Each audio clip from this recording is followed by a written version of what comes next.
avec ses enfants.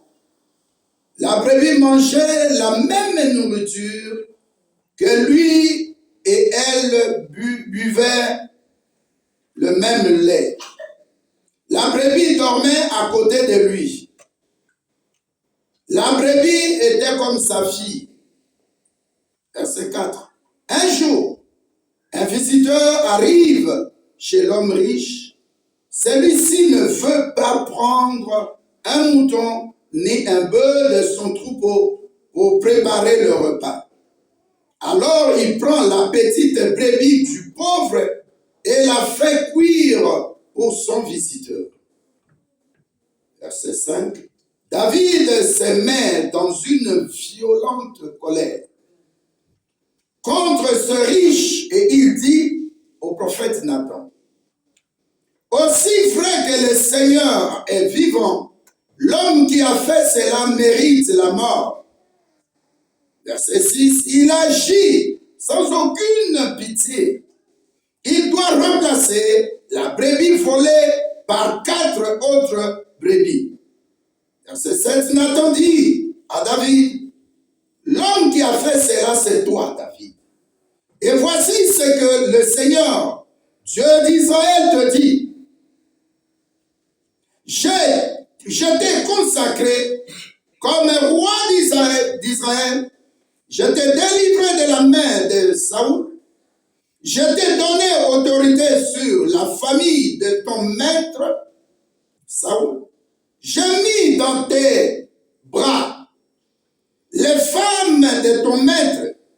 J'ai donné le peuple d'Israël et de Juda. Si ce n'est pas assez, je peux encore te donner 2 fois plus. Pourtant, tu n'as pas respecté mes commandements. Pourquoi donc tu as fait ce qui est mal à mes yeux? Pourquoi tu as assassiné Uri, le Hittite? Oui, tu l'as fait tuer par les Ammonites et tu as pris sa femme pour en faire ta femme. Verset 10. Eh bien, à partir de maintenant, il y aura toujours des morts violentes dans ta maison. En effet, tu t'es moqué de moi, l'Éternel, en prenant pour femme la femme de Uri, le Hittite. Verset 11. Écoute bien ce que je t'annonce. Je vais faire venir le malheur sur toi. Et ce malheur viendra de ta propre famille. Je vais prendre tes femmes sous tes yeux pour les donner à l'un de tes parents. Et celui-ci couchera avec tes femmes en plein jour. Oui, ce que tu as fait dans les secrets, moi l'Éternel, je le ferai arriver en plein jour devant tout ton peuple. Verset 13. Alors David répondit à Nathan le prophète, je reconnais mon péché devant le Seigneur. Nathan dit à David, dans ces cas, le Seigneur te pardonne, mais tu ne vas pas mourir. Mais dans cette affaire, tu as gravement méprisé le Seigneur Dieu l'Éternel. C'est pourquoi ton enfant qui vient de naître doit mourir. Ensuite, Nathan rentre chez lui. Quelqu'un peut dire bon amen avec crainte de Dieu. Amen. Asseyez-vous. Asseyez-vous plutôt. Moi, je suis debout. Dis Seigneur, je veux te craindre. Seigneur, je veux te craindre. Humblement. Alléluia. Notre thème, la parabole de la brebis du pauvre. Alléluia. Dans 8 secondes, on parle de la parabole de la brebis du pauvre. C'est ça le thème. Alléluia. Nathan est le père, pas le père, mais le conseiller spirituel de David. Parce que David a son père spirituel qui s'appelle le prophète Samuel. Amen. Dans ces récits, la Bible nous parle de David qui est roi, qui est déjà sur le trône. David règne et pendant ce temps qui arrive là, c'était le moment des guerres. Et pendant ce temps de guerre, David en principe ne pouvait pas rester chez lui à la maison. Alléluia. Amen. David a un appel pour être roi. Le pays est en campagne de guerre contre les fils d'Ammon. Le pays est assiégé. Rabat est assiégé. David est resté alors à Jérusalem au lieu d'être sur le champ de bataille. Alléluia. Amen. C'est David que nous connaissons, qui est vraiment un bon guerrier. Quelqu'un qui aime son pays, Israël. Quelqu'un qui a défendu son pays déjà à bas âge. Quand il sortait de la brousse pour venir donner la nourriture à ses parents, à ses frères, à Abinadab, Shama, Eliab et les autres, il trouve Goliath. Et vous connaissez l'histoire, il a gagné Goliath à cet âge-là, 12 ans, 14 ans. J'ai regardé un peu en profondeur dans la Bible nous dit que David, malgré son âge, il faisait 2,8 mètres. 2 mètres, 8. Alléluia. Amen. C'est des détails.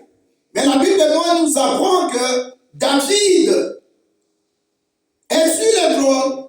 Il ne va pas à la guerre. Il envoie les gens à la guerre. Au lieu de prendre le commandement de la guerre, il reste chez lui à la maison.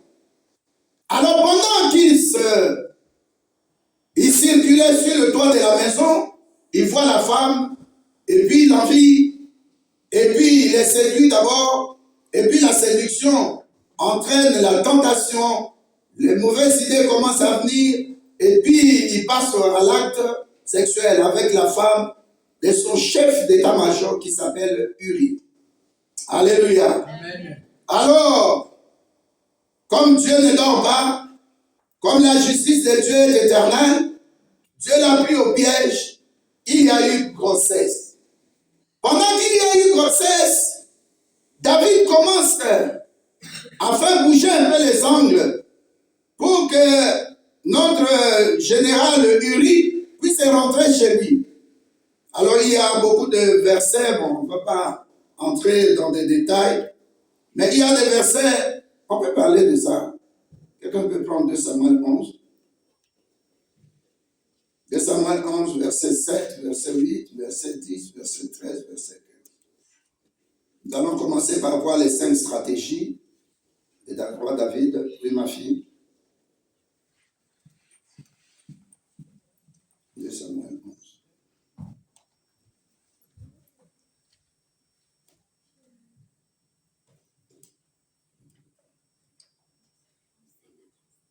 Non, tu lis 2 Samuel 11, verset 1, 2 à 5, tu sautisses, tu lis 7. Je vais te dire, lis d'abord 1, virgule, tu lis 1, tu lis 2 à 5. Je lis 2 Samuel 11, versets 1 à 5, au nom de Jésus-Christ. Amen. L'année suivante, à l'époque où les rois partent en campagne, David envoya Joab avec ses serviteurs et tout Israël, semer la dévastation chez les Ammonites et faire le siège de Rabat. Quant à lui, il resta à Jérusalem. Un soir, David se leva de son lit. Comme il se promenait sur le toit du palais royal, il aperçut de là une femme qui se baignait et qui était très belle. David fit demander qui était cette femme, et on lui dit, n'est-ce pas Bathséba, fille d'Eliam, et femme d'Uri le Hittite? David envoya alors des messagers la chercher. Elle vint vers lui, et il coucha avec elle, alors qu'elle venait de se purifier après ses règles. Puis elle retourna chez elle. Cette femme tomba enceinte, et elle fit dire à David, je suis enceinte. Uri, verset 7, Uri se rendit vers David, qui l'interrogea sur l'état de Joab, du peuple et de la guerre. Puis David dit à Uri, descends chez toi et prends un moment de détente. Uri sortit du palais, suivi d'un cadeau du roi. Mais il se coucha à la porte du palais royal avec tous les serviteurs de son maître et il ne descendit pas chez lui. On informa David en lui disant, Uri n'est pas descendu. Maintenant, nous allons commencer quelque chose. Amen. Amen. Verset 7. Regardez la première stratégie méchante de David. Pardon? 7, verset 7. Uri se rendit vers David, qui l'interrogea sur l'état de Joab, du peuple et de la guerre. Puis, David... Amen. Hein? Amen. Joab, c'est le général, le commandant des opérations. Tu peux rester. Amen. Amen. Verset 7. Suivez bien. Verset 7, verset 8, verset 10. Mais un à un. Nous allons voir d'abord, cette histoire a commencé où? Alléluia. Verset 7. Uri se rendit vers David, qui l'interrogea sur l'état de Joab, du peuple et de la guerre. Amen. Uri est sur le front. C'est le chef d'état-major général. Amen. Mais le chef des opérations, c'est Joab. Joab est en même temps le commandant des opérations. Il est aussi le conseiller militaire ou l'attaché militaire du roi David. Amen. Amen. Joab aussi est sur le front. Mais Uri, quand il se déplace, c'est quand le roi aussi se déplace. Le roi s'appelle David. L'homme selon le cœur de Dieu. 7, 8 maintenant. Puis, David dit à Uri, descends chez toi et prends un moment de détente. Uri sortit du palais royal, suivi d'un cadeau du roi. Amen. Amen. Regardez le verset 7. Quand Uri arrive devant le roi, David lui demande comment va Joab et l'armée. Comment se passe la guerre. Alléluia. Amen. Ce n'est pas à Uri de l'informer. Il est le commandant suprême. C'est lui qui a prêté serment pour le pays. Alléluia. Amen. Ici, nous voyons le roi. Il n'est pas le président de la République. Il est le roi, Sa Majesté. Mais on l'appelle chef de l'État. Ça dit qu'il fait sur l'État qui s'appelle la Belgique. Alléluia. Amen. Donc David, en tant que roi, il est le chef de l'État. Il a ses services de renseignement militaire, civil, il a tout ce qu'il a, police, ainsi de suite, pour savoir le déroulement de la guerre. Ce n'est pas à celui qu'il a nommé chef d'état-major général de lui donner les informations. La première. Alléluia. Amen. Il ne s'acquiert pas des informations du déroulement de la guerre. C'est comme aujourd'hui aussi un pasteur doit veiller à ce que l'église aille de l'avant. Donc il est le numéro 1 qui va rendre compte à Dieu. Un papa dans une famille, il est la personne numéro 1 dans une famille. C'est lui qui va rendre compte à Dieu de sa famille. C'est pourquoi on l'appelle le chef de famille dans Éphésiens 5, versets 23 jusqu'à 31 et 32. Alléluia. Amen. L'irresponsabilité commence là. Verset 8. Puis, David dit à Uri, descends chez toi et prends un moment de détente. Uri sortit du palais royal, suivi d'un cadeau du roi. Amen. Amen. Il commence à corrompre Uri, un militaire. Son chef suprême le corrompt. Lui dit, va chez toi, la maison te reposer. Alléluia. Amen. Pourquoi? Parce qu'il sait déjà qu'il est sorti avec la femme de cet homme, c'est général, et avec cette femme, à cause de David, cette femme est enceinte de David. Alléluia. Amen. Il y a l'irresponsabilité, il y a deuxièmement, le cœur qui devient méchant a planifié des méchancetés. Il n'est plus sincère envers son collaborateur. Troisième chose, verset 10. On informa David. David l'apprend, oui.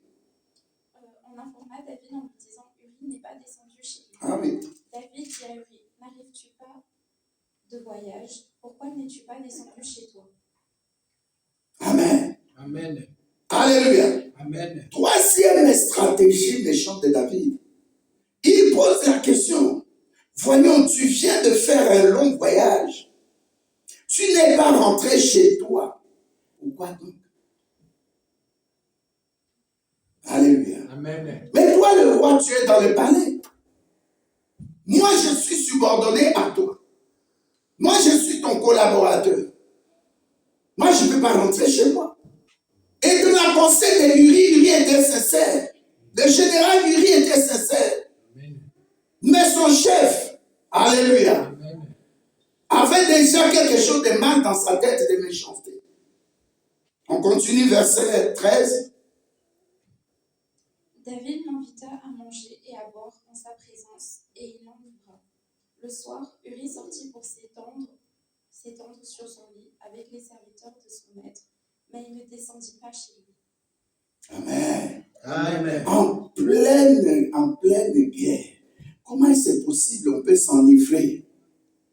Alléluia. Amen. Si vous regardez dans Proverbe 31, la Bible parle d'un roi dont la maman d'Élémel lui dit, tu ne peux pas boire, parce que si tu bois, tu perds ta capacité de réfléchir. Comment David peut partager pendant que les autres meurent au front? Il est en train de boire avec Uri.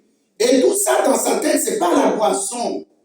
Il cherche à enivrer Uri pour que Uri maintenant aura besoin de dormir, qu'il aille chez lui dormir. Alléluia. Amen. L'idée finale de David, c'est quoi? Nous allons voir ça tout à l'heure. Verset 15. Il écrivit dans cette lettre, placez Uri au plus fort du combat,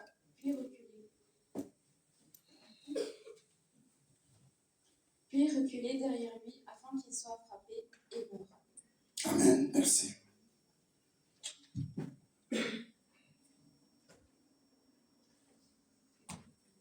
Alléluia. Amen. Premièrement, il est responsable, il ne va pas au front. Alléluia. Amen. Deuxièmement, il demande à Uri de rentrer chez lui. Troisièmement, il fait boire Uri. Quatrièmement, il commence à poser des questions sur l'état de la guerre.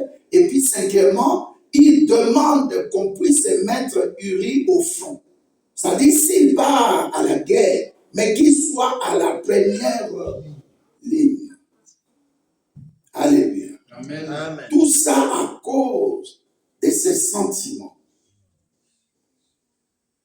Alors Dieu maintenant lui pose la question, même pas poser la question. Dieu le fait réfléchir. 1. Je t'ai pris de néant. Je t'ai donné le pouvoir à la place du roi Saoul, qui ne me craignait pas. 2. J'ai permis que tu deviennes roi, pas seulement sur Israël, même jusqu'en Juda, donc les 12 tribus ensemble. 3. J'ai permis que les ennemis d'Israël ne puissent jamais avoir la victoire sur Israël par toi. En d'autres termes, si tu es l'homme selon mon cœur.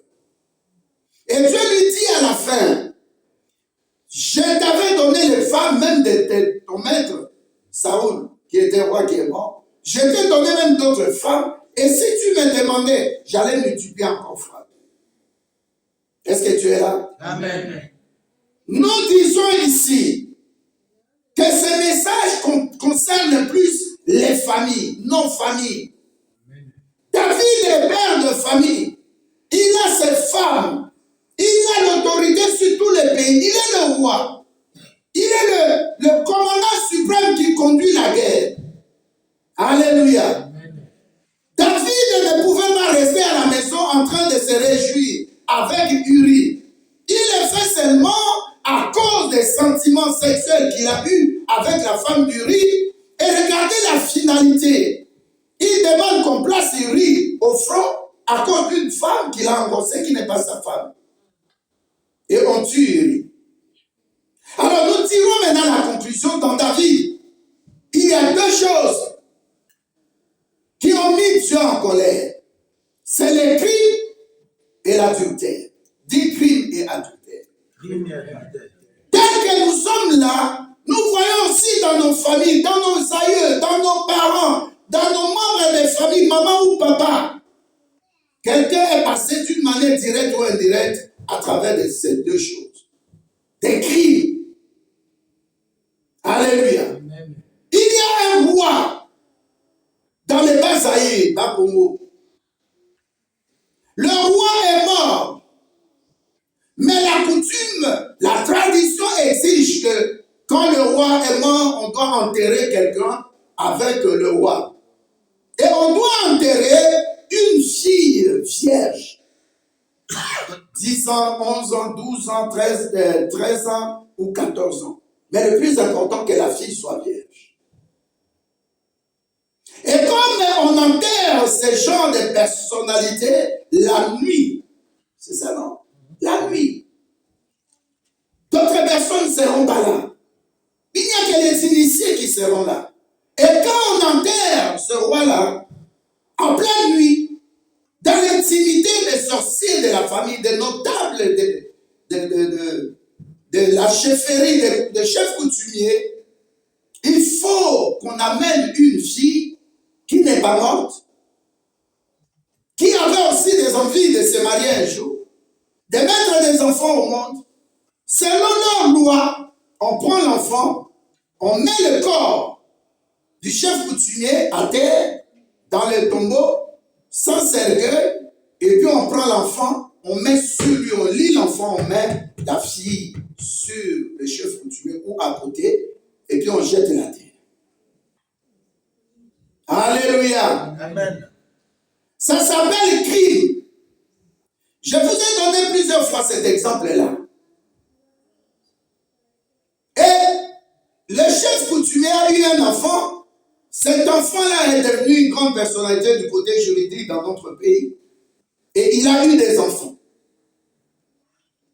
Et l'un de ses enfants est un homme de Dieu, entre guillemets, serviteur de Dieu. Alléluia. Amen. Amen. Il n'a jamais connu la paix en termes de mariage. Même ses enfants, pas de bon mariage. Alléluia. Amen. Le premier crime, le plus grave, sur le trône d'Israël, c'est David qui a commis ça. De l'autre côté, il y a l'adultère. Comment est-ce possible? Dieu lui-même, il le dit. Même si tu m'avais demandé, j'allais multiplier tes femmes fois 2. Pourquoi seulement pourquoi tu es parti prendre la femme de ton collaborateur? Pourquoi tu es parti prendre la femme du riz? Pourquoi seulement elle? Et surtout en temps de guerre, la campagne de guerre, contre les Ammonites, tu es là. Sur ton balcon, et puis tu vois la femme d'autrui, tu t'informes, on te dit que c'est la femme du riz. Et tu es enceinte. Alléluia. Amen. Nous allons tirer conséquence de ces choses. La Bible nous dit dans 2 Samuel 12, le verset que j'ai beaucoup aimé, un verset seulement. Alléluia. Amen. Je vais prendre un verset seulement. Nous réalisons dans 2 Samuel 12 au verset 12. Oui, ce que tu as fait dans le secret, moi l'Éternel Dieu, je le ferai arriver en plein jour devant tout ton peuple. La parabole. Dis à quelqu'un la parabole de la brebis du pauvre. La parole de la brebis du pauvre. Alors, le conseiller spirituel, celui qui suit David, il s'appelle prophète Nathan, il va prier. Il va prier parce qu'il sait déjà un problème est arrivé dans le palais royal. Et là, les gens ne savaient pas encore. Alléluia. Amen. Au niveau de l'armée, on sait seulement que Uri est mort. Mais au niveau de l'adultère, on ne sait pas encore. Alléluia. Amen. Mais avec le temps, comme la grossesse, c'est 1 mois, 2 mois, et puis jusqu'à 9 mois, ça commence à sortir. Pendant ce temps-là, Uri est déjà mort. Alléluia. Amen. Alors Nathan, maintenant le prophète, vient voir David. Il lui donne la parabole. Il lui dit, il y avait dans une cité, dans une ville, un homme riche qui avait beaucoup de brebis, beaucoup de moutons. Mais il y avait en même temps aussi un homme pauvre qui n'avait seulement qu'une seule brebis. Tu peux prendre ça comme un mouton. Tu peux prendre ça comme une vache ou un bœuf. Prenons un bœuf. Alléluia. Amen. Alors, le riche qui a beaucoup reçoit des visiteurs, au lieu de prendre une de ses brebis ou un bœuf ou bien son mouton préparé pour le visiteur, il quitte, il laisse ça, il va chez le pauvre et il confisque, il prend par la force parce qu'il est le chef, parce qu'il a l'autorité. Il prend maintenant le bœuf de ces pauvres-là, il tue ça et il fait manger son visiteur. Alléluia. Amen. Dès que le prophète Nathan a fini, David s'est mis en colère. Il a dit, celui qui a fait ça doit être jugé et puni. Et la personne qui a fait ça, on doit lui rembourser 4 brebis. Nathan dit, mais justement, cette personne, c'est toi, roi David. Alléluia. Amen. Dieu peut t'élever. Mais quand tu ne crains pas Dieu, Dieu peut t'humilier publiquement devant tout le monde. Amen. Tu peux te dire, je suis enfant de Dieu. Mais Dieu n'est pas ton ami. Alléluia. Amen. Regardez quelqu'un comme Moïse. Dieu dit, tu n'entreras pas dans la terre promise. Alors que Moïse est bourré des promesses de Dieu. Amen. Nazana ilaka, Nazamwana ilaka. Oui, tu es moi ilaka. Est-ce que tu marches avec la crainte de Dieu? Alléluia. Amen. Associe à tes promesses, aux promesses de Dieu dans ta vie, la crainte de Dieu. Amen. La crainte de Dieu. Amen. La crainte de Dieu. Nous allons passer par quelque chose. Regardez comment quand quelqu'un ne craint pas Dieu, regardez les conséquences. 2 Samuel 6. 2 Samuel 6, versets 16 à 23. 2 Samuel 6, versets 16 à 23. Si tu as ça, tu peux lire, s'il te plaît. Je lis dans le nom de Jésus-Christ. Amen, amen. 2 Samuel 6, versets 16 à 23. Comme l'arche de l'Éternel entrait dans la cité de David, Michal, fille de Saoul, regardait par la fenêtre, et voyant le roi David sauter et danser devant l'Éternel, elle le méprisa dans son cœur. Elle Elle le méprisa dans son méprisée. Verset 17. Après qu'on eut amené l'arche de l'Éternel, on l'a mis à sa place au milieu de la tente que David avait dressée pour elle. Et David offrit devant l'Éternel des holocaustes et des sacrifices d'action de grâce. Quand David eut achevé d'offrir les holocaustes et les sacrifices d'action de grâce, il bénit le peuple au nom de l'Éternel des armées. Puis il distribua à tout le peuple, à toute la multitude d'Israël, hommes et femmes, à chacun un pain, une portion de viande et un gâteau de raisin. Et tout le peuple s'en alla chacun dans sa maison. David s'en retourna pour bénir sa maison, et Michal, fille de Saoul, sortit à sa rencontre.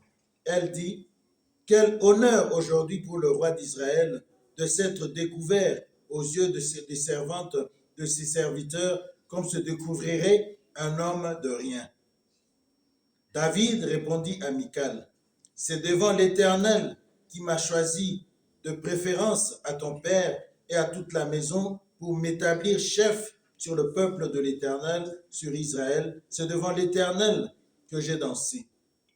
Je veux paraître encore plus vil que cela et m'abaisser à mes propres yeux. Néanmoins, je serai en honneur auprès des servantes dont tu parles. » Or, Michal, fille de Saoul, n'eut point d'enfant jusqu'au jour de sa mort. Amen. Amen. David danse parce que l'arche de l'Éternel entre. C'est comme quand nous venons à l'église, chacun pour soi. Il n'y a pas de marié. Je dis bien qu'il n'y a pas de marié quand nous adorons Dieu, on ne va pas raconter des histoires. Alléluia. Amen. Quand tu danses pour ton Dieu, tu sais que le salut qui m'a été accordé, je ne mérite rien. J'ai eu la faveur de Dieu, une faveur imméritée qui s'appelle la grâce. Je vais danser pour ce Dieu. Et pendant que David dansait, l'arche aussi entrait dans la maison de l'Éternel. La Bible dit que sa ceinture s'est cassée. Et Michal, qui est la fille du roi Saoul, alléluia, Amen. l'a méprisée. l'a ridiculisé. Comment toi, tu es roi, tu es digne d'honneur, comment tu peux danser comme ça, t'es ridiculisé devant les femmes, torse nu, tes habits se déchiraient tellement que tu étais dans la joie, tu dansais pour Dieu. Qu'est-ce qu'elle a eu comme conséquence? Mariée, mais jamais d'enfant. Et la Bible dit au verset 23, et Michal, fille de Saoul, est morte sans avoir des enfants. Pourquoi? Parce qu'elle s'est moquée de l'adoration. Elle ne s'est pas moquée de David. David rendait ça à Dieu. Toi, quand tu dois rendre quelque chose à Dieu, fais ça. Amen. Nous avons vu ici le pasteur Boto aussi, cette chair, le défunt pasteur Boto. Il nous a parlé ici quand il était vivant. Couple venant à l'église, ils sont assis, on demande qui vont payer le loyer. Le monsieur avait, je crois, 800 €, il se lève, il vient donner. La femme sait que cet argent-là, 850, c'était pour payer le loyer de leur appartement. Ils sortent dehors là, ils mettent l'homme mal à l'aise. Et il revient chez le pasteur dans son bureau pour dire, papa, remets l'argent. Nous avons besoin de payer notre appartement. L'homme dit, ma chérie, j'aurai de l'argent cette semaine qui commence jusqu'à jeudi. On va me payer quelque chose.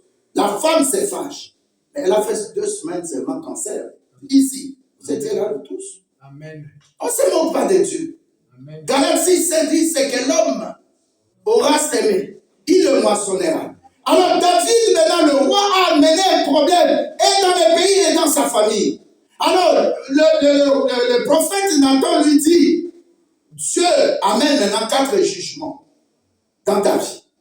Alléluia. Amen. Tu as tué une brebis. Alléluia. Amen. Dieu va faire entrer 4 châtiments dans ta maison.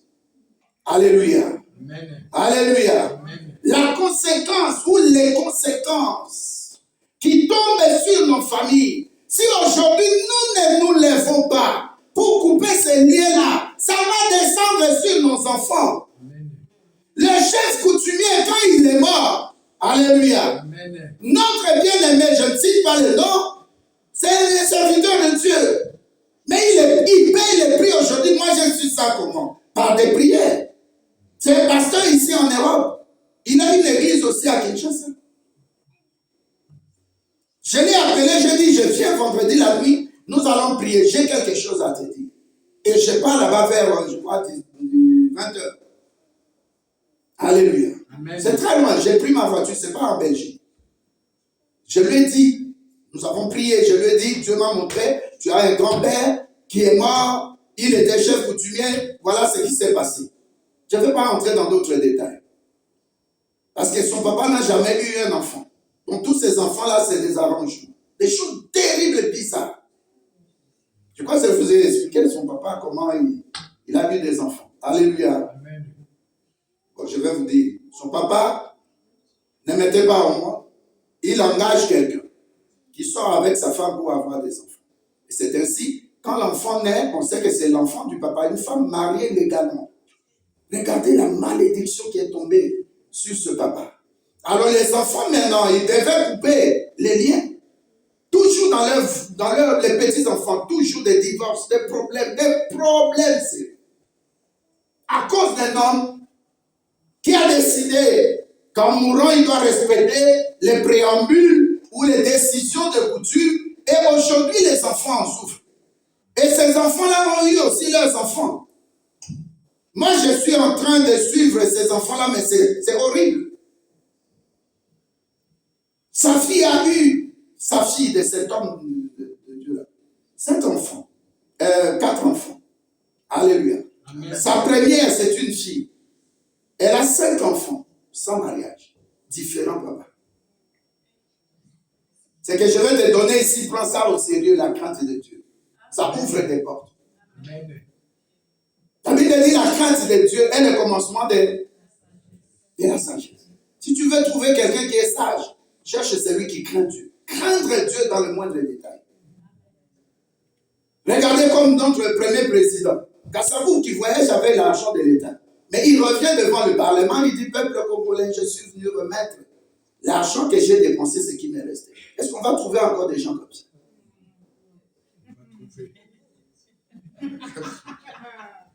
Merci beaucoup pour m'aider à rire, ça c'est très bien.